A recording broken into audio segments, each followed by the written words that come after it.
back, Duncan, and I'm going to be a head chef today.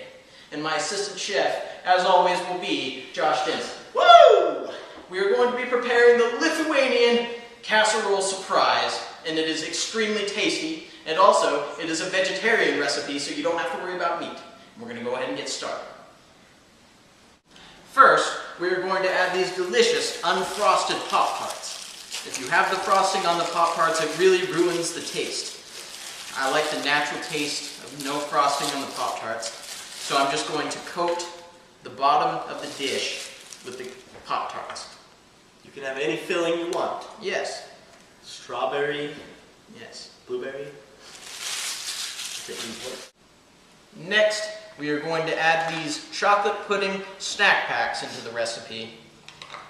We bought a few of them, and we're going to completely coat the bottom with these pudding snack packs. They're feisty. Want me to get you a spoon, Matt? I don't think so. I think it's best to just shake them in. It really gives the pudding a whipped flavor. I like that. Yes, it's going in nicely. Got a little bit of chocolate on my hands, but that's good. Ah, yes. Yes. Chocolate all over the bottom of the dish. Right above the Pop-Tarts. Don't you love this casserole, Josh? Yeah. Ah, I can't get over how much I love each and every Cooking in Wisconsin recipe. Really. The ones that we make, they're all originals, by the way. Yes, because what kind of cook would you be if you stole somebody else's recipes? Not a good one, that's for certain. You'd be an imitation chef. And last pudding pack. I'm going to get you a knife to spread it around. Yes, yes. You really notice the consistency as the pudding is spread over the Pop-Tarts, and it looks delectable. The next ingredient is going to be these delicious bay leaves. They're a nice spice. They go very well, but you don't want to overuse them in the casserole. Let me help you with that. Yes. A few. And that's good. Okay. I love the way that the bay leaves add a nice spicy taste to the sweet casserole. Somewhat of a bubblegummy flavor as well. The next ingredient is going to be the delicious value syrup.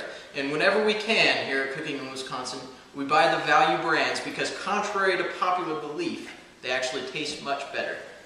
And as you all know, measurements are for idiots. And so I'm going to put a random amount in here. You can't miss what you can't measure. Make sure you hit it on every single bay leaf. Every single bay leaf. Yes. Yes. Ah, it is lathering very nicely. The minute you add the syrup to the casserole is when it really begins to smell absolutely fantastic. The next ingredient we are going to be adding is the delicious Barilla Angel Hair Noodles. Will you go grab them for me, Josh? Yes. Freshly steamed. Yes. I like how they've cooled down a little bit. That's good. Get all of it.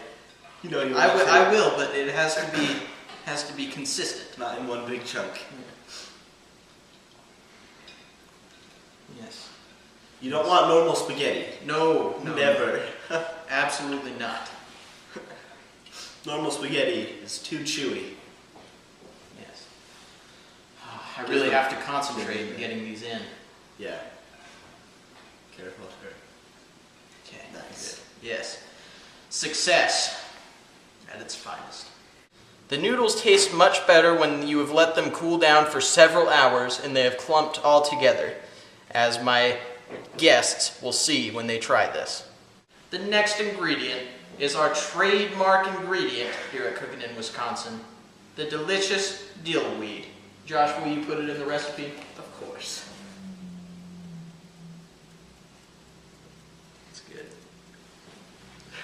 The dill weed has to completely coat the noodles. You need to see a coating of green over the noodles, and it is going to add a very nice taste to the recipe today. We purchased these delicious Cow Pals string cheese packets And we're now going to place them proportionally over the entire dish. Stringing them as you go. Yes. It's okay to have them facing different directions. It really adds to the taste.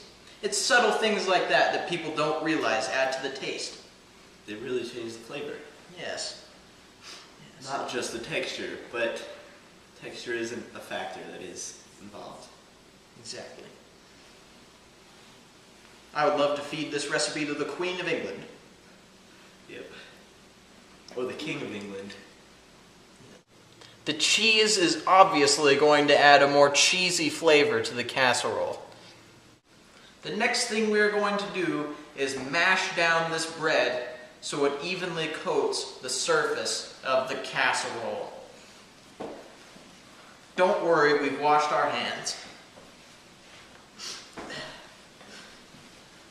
About as many mashes as you want to do, because what do you always say, Matt? Measurements are for idiots. That's ready. I'm going to start placing them over the top.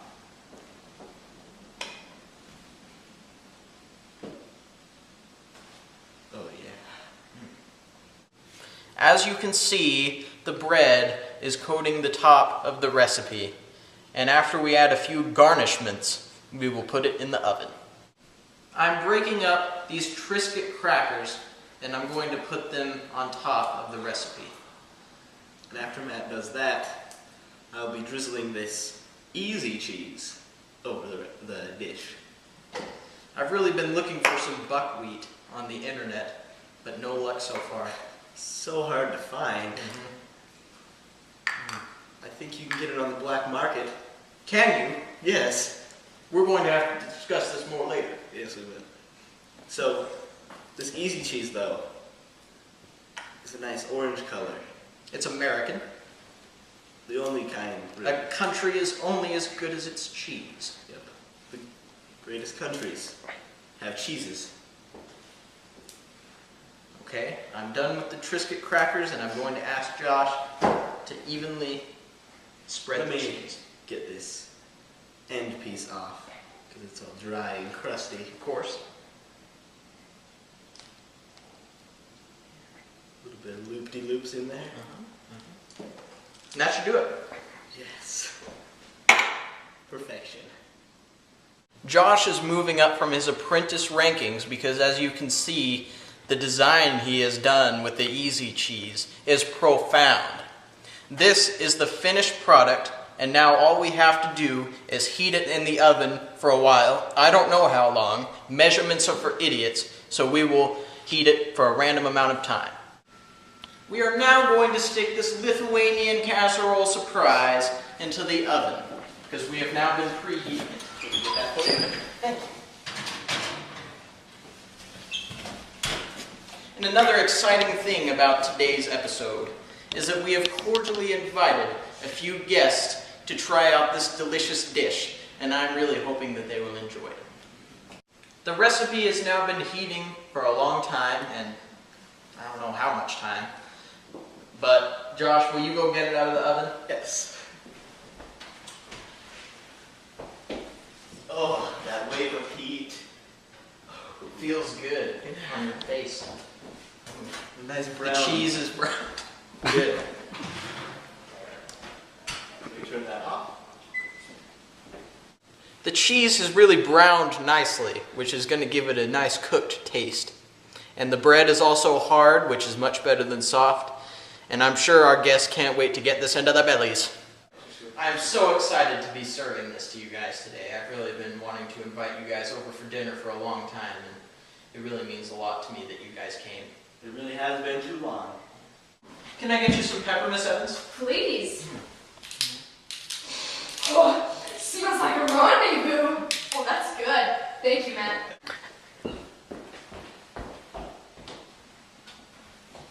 Now, the part we've all been waiting for. We are all, as a group, going to try the Lithuanian Casserole Surprise. Let's do this. I'm excited. I don't know about you guys. Yeah. Listen to that crunch. I like the way you cook this. That's pretty good. Yeah. I like that. We get another bite right now. Me too. Pasta is so tender. Yeah. Okay. It really tenderizes when you put it in the oven. I really love your home squeezed lemon juice, Matt. Yes. Home squeeze. Y'all was getting it. So how was your guys' day? It was pretty good. I've been waiting to do this all Relax. day. I've been waiting to do this. Wanted to have you guys over for such a long time. Thank you for having me over. It's just so relaxing. You're certainly welcome. That is so good. Yummy. I'm Matt, And I'm Josh. and we will see you next time On Cooking in Wisconsin.